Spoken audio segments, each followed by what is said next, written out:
Welcome to Healing Your Family Legacy, here on the Experience of the Soul podcast channel. Innovative, evidence-based recovery that helps to identify intergenerational trauma, allowing for freedom and embracement of the healing process. Today, episode 152, Manage New Year's, Part 1.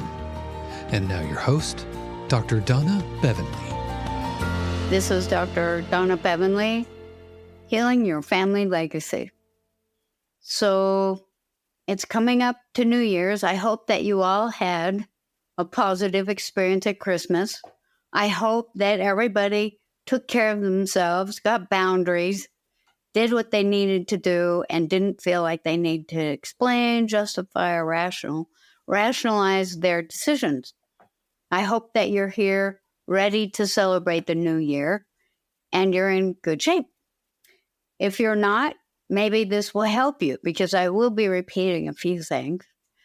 But New Year's is also, the hole that people step in New Year's has to do with their quote unquote resolutions.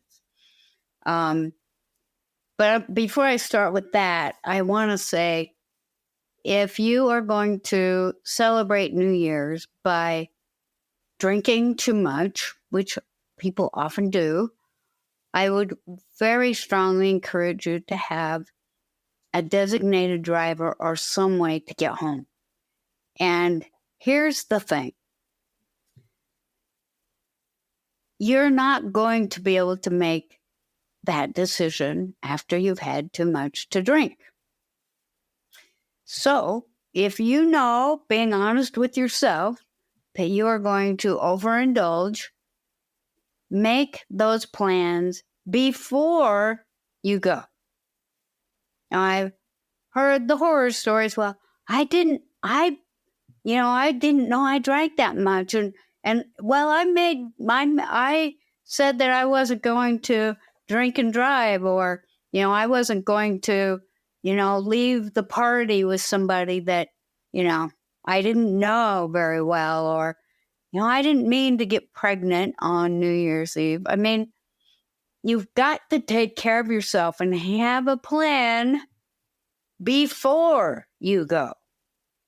So that, like say you're driving somewhere to a party and, you know that, well, probably, overindulge and people don't live near to me. So I'm going to give my keys to someone I trust and take a cab home or Uber home. But I'm not going to drive. I worked in emergency rooms for 4 years, and that might not seem like a long time to anybody other than people who worked in an emergency room, but it is a long time when you're dealing with the insidious craziness of people when they've been drinking too much. They make the worst decisions in the world, and the consequences are horrid. Because, when I worked in the emergency room, I also worked in the coroner's morgue for the state. And I would check in bodies of people who died unattended by a physician. And guess what? Drinking and driving, there's no physician attending those deaths. They're horrible. And so I would like to tell you that there are ways to avoid that. I also know that, and this isn't a bad thing, it's just something that happens, is I know a lot of people, many people, whose AA birthday is New Year's Day. And that's usually because of their, it's crazy behavior that they didn't manage on New Year's Eve. And so the next day they're horrified, or they're in jail, and they're in the hospital, and they realize that was a bad thing. I must have a problem. And so if you're in jail, if you're in a hospital, or you wake up somewhere you don't know where you are, who you're with, or anything else, then you're probably not drinking that day. And that's a day that people start AA because they're not drinking. So take care of yourself on New Year's Eve. Make sure that if you're overindulging, you've already made the plan to take care of yourself. Now, if you're going to a party, I would always suggest go with a good friend. Make a pact that, one of you will not drink. One of you will not, go off with somebody, and help the other one to not get in trouble too. So, that's one way. But the biggest thing, the biggest decision will be the ones that you make before you go.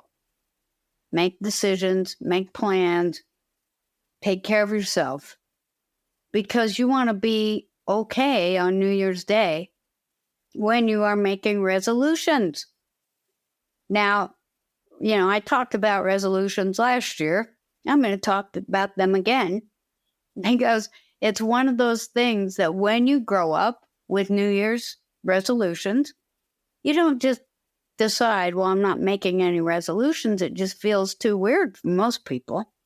And so you say, get your adult on board and think about it not in terms of a resolution, but a decision to say, make a good change or two in your life.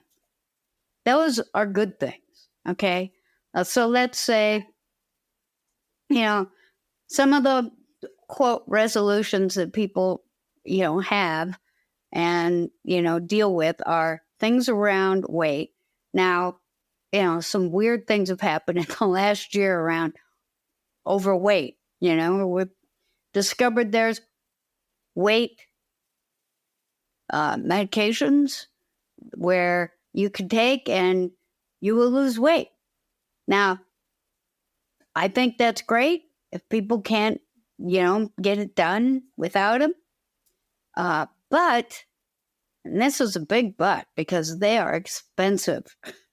And believe me, I take one expensive drug. It's not for weight, but I have an expensive drug I've been taking for many years. And when you turn 65, you're going to have to fight like crazy with the drug companies or with your insurance company or whoever else. Keep those drugs going. And even if you can manage to afford those drugs until you're 65, it's like if you stop taking them, you will gain the weight back quickly. And I think, I'm going to just come out and say that I don't really have that problem. I mean, I've gone up and down in my life. I've been pregnant before. It's not a pleasant thing to go through. But I think it would be horrifying to be taking those weight loss drugs and then for some reason couldn't take them anymore. And all of a sudden it all came back and more quickly. I think that would be horrifying to people. I can't even imagine what that would be like.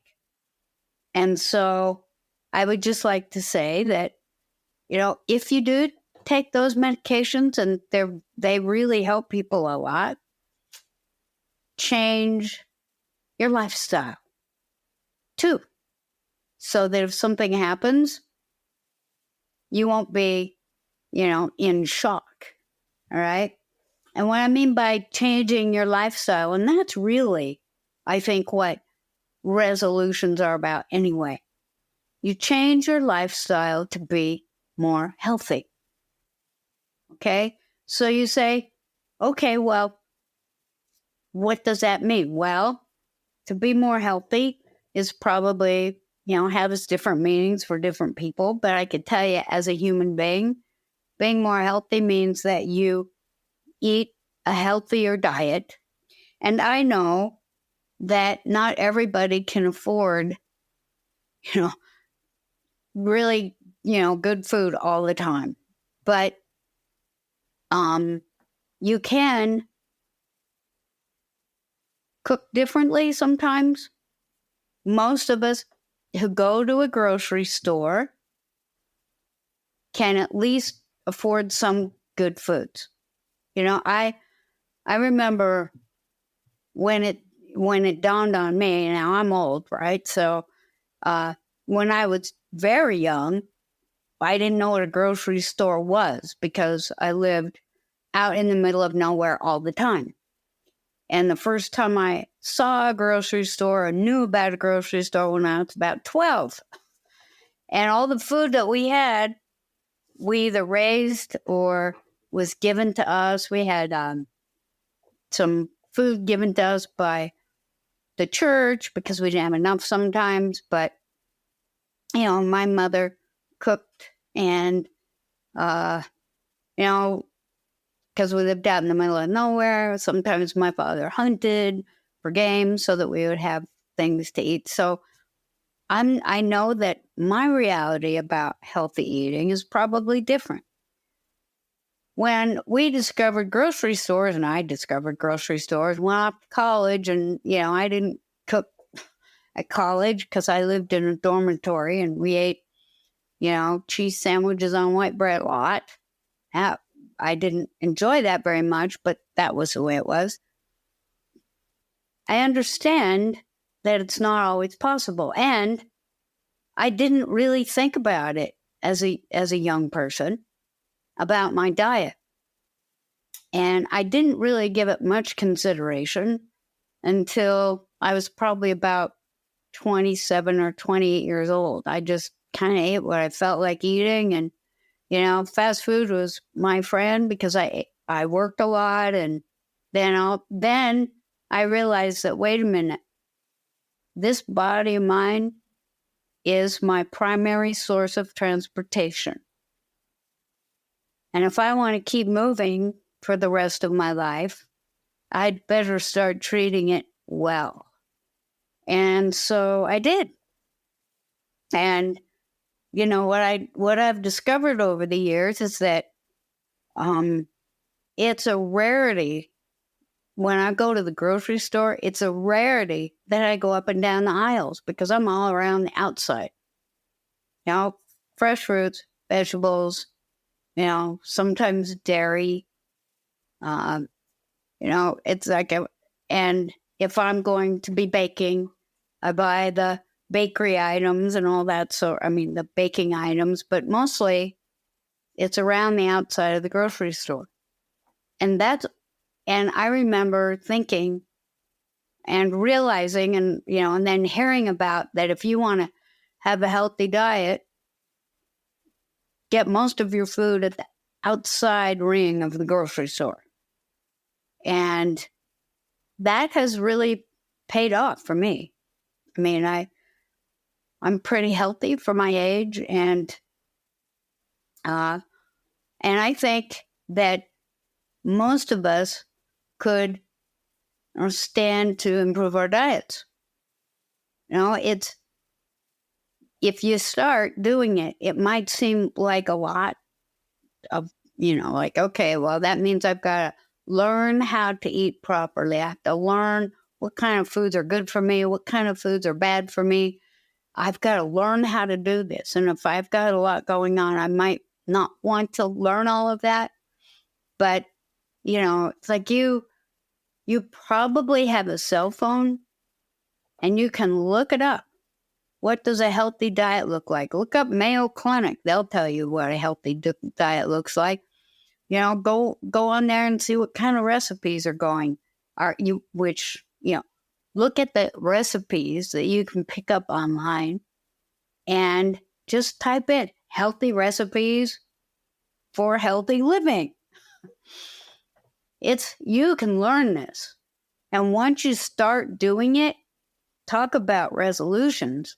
If you've decided I'm going to improve my diet, I'm going to start treating this body like it really is my primary source of transportation for the rest of my life, I can learn how to do this and I'll make it a priority. and it won't happen overnight.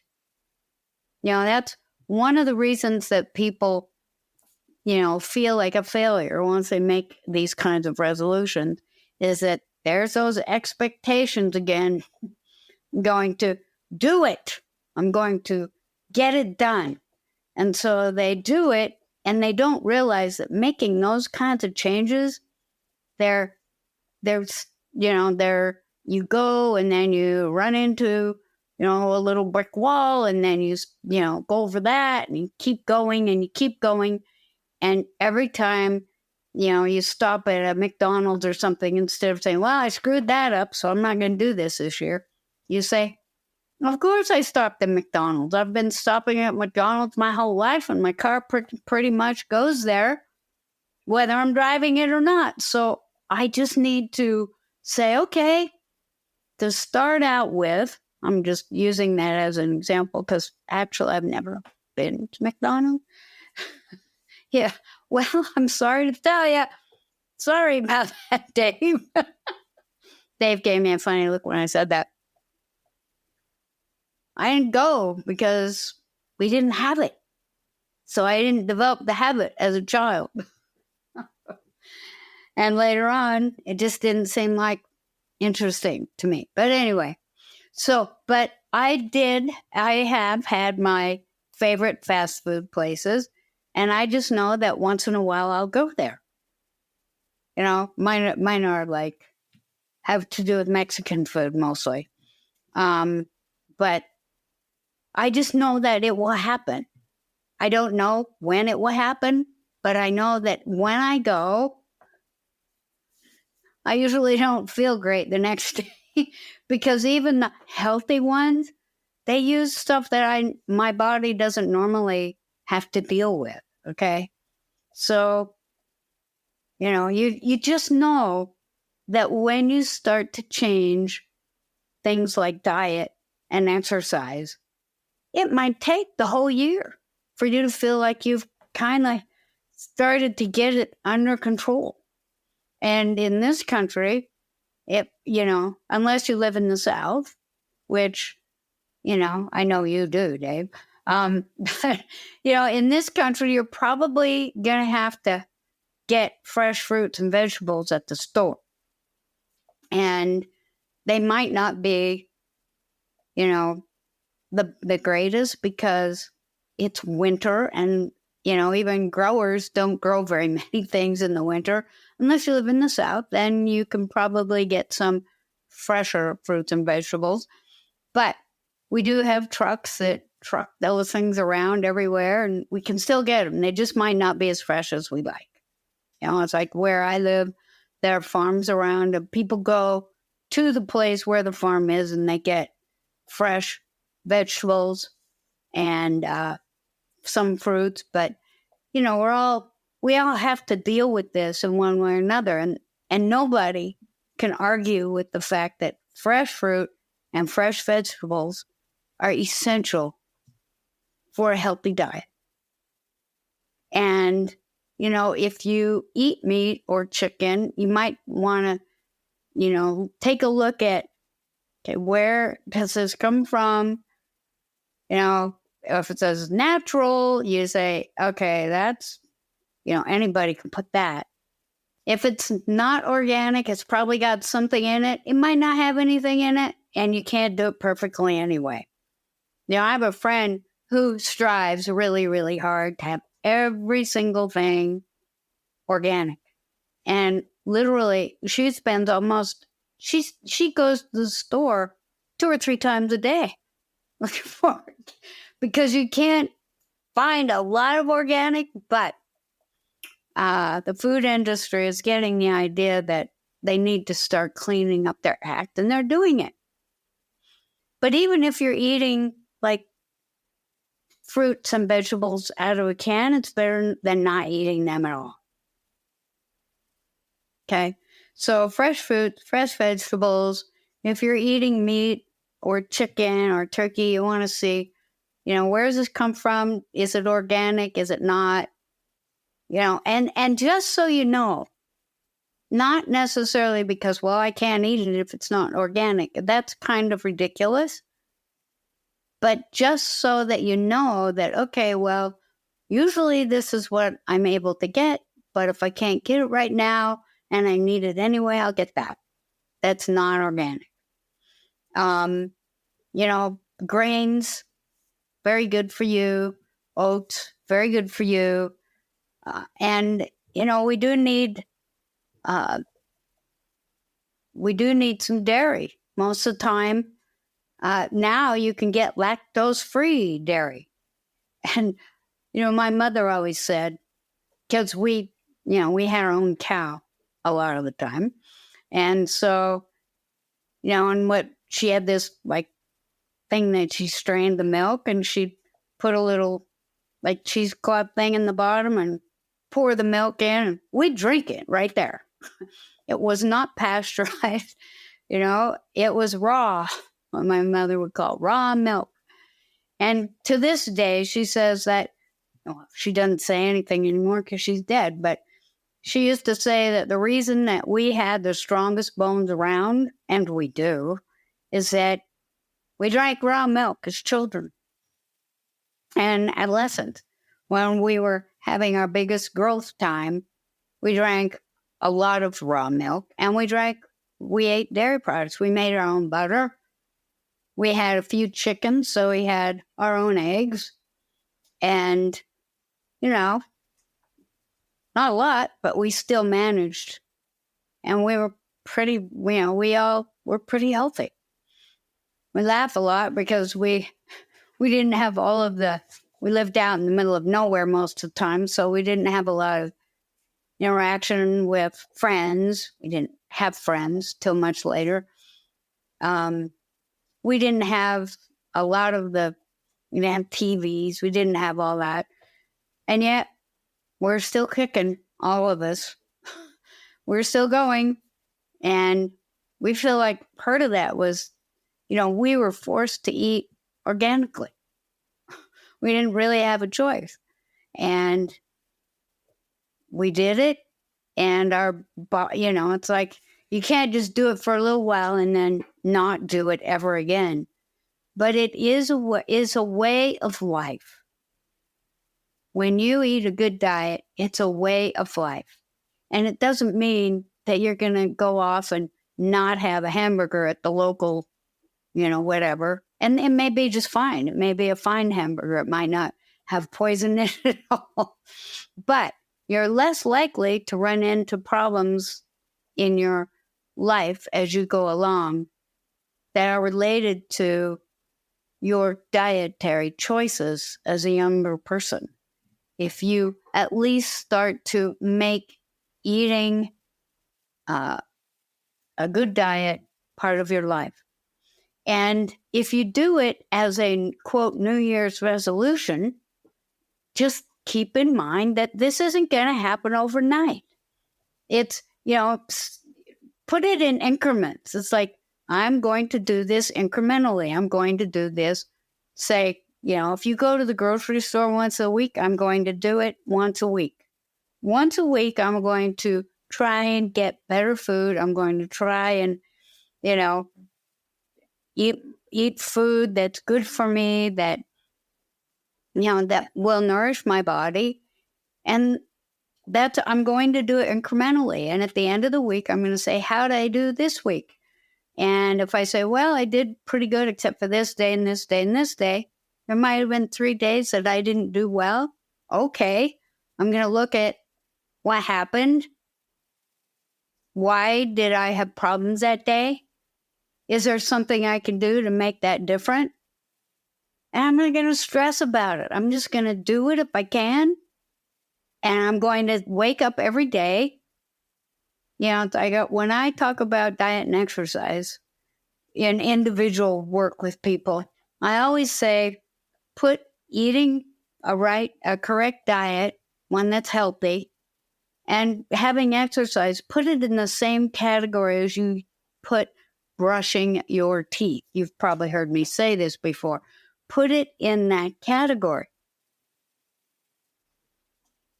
Because if you put it in that category, really, when in the morning or before you go off to wherever you're going, do you really wonder, am I going to brush my teeth today? Do you sit there and go, well, let's see, if I brush my teeth, then that will be better than if I don't. But I really don't feel like brushing my teeth today. Like most people don't do that. They just do it.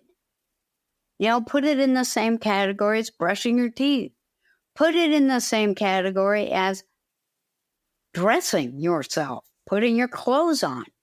It's like, so today, brushing my teeth, I'm going to put eating a right diet and getting some exercise. I'm going to just do it because it's what I do. And I know I'm not going to do it perfectly. So we're going to continue talking about this next time, because by the next time it will have been New Year's, and you will be looking at what kind of resolutions do I really want to have and how to have them. So Happy New Year, everybody. See you next time. Thank you for listening to Healing Your Family Legacy here on the Experience of the Soul podcast channel. This channel is made possible because of listeners just like you. If you would like to support the channel with your tax-deductible contribution on an ongoing basis or through a one-time gift, head over to experienceofthesoul.com/support. Healing Your Family Legacy is copyright 2023, Dr. Donna Bevan-Lee, all rights reserved. Our theme music is composed by Dave Croft and used with permission. The Experience of the Soul podcast channel is a production of 818 Studios.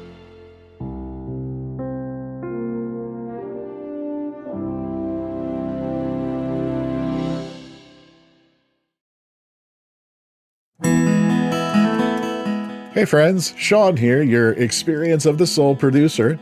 I want to take a moment to tell you about something truly exciting. The Soulworks online community, created by your host, Cynthia Alice Anderson, and available on the Mighty Networks app. If you're looking for a place where you can explore your spiritual path, connect with others, and grow in a meaningful way, then this is for you. Soulworks is so much more than an online community. It's a safe, inclusive space for spiritual exploration, self-discovery, and personal transformation.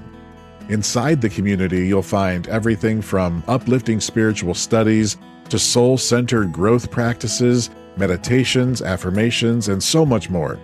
It's a space where you'll always be supported and never judged. The best part, membership is free. You'll have access to powerful resources, inspiring content, and a supportive group of like-minded people who are all on their own unique spiritual journeys. And if you're ready to dive deeper, there are premium options available to enhance your experience with a live Monday night talk series and extended, deeper meditations. If you're seeking a place to connect, grow, and nurture your soul, we would love to have you join us in the Soulworks community and see where this journey can take you. Visit my.soulworkscommunity.com today.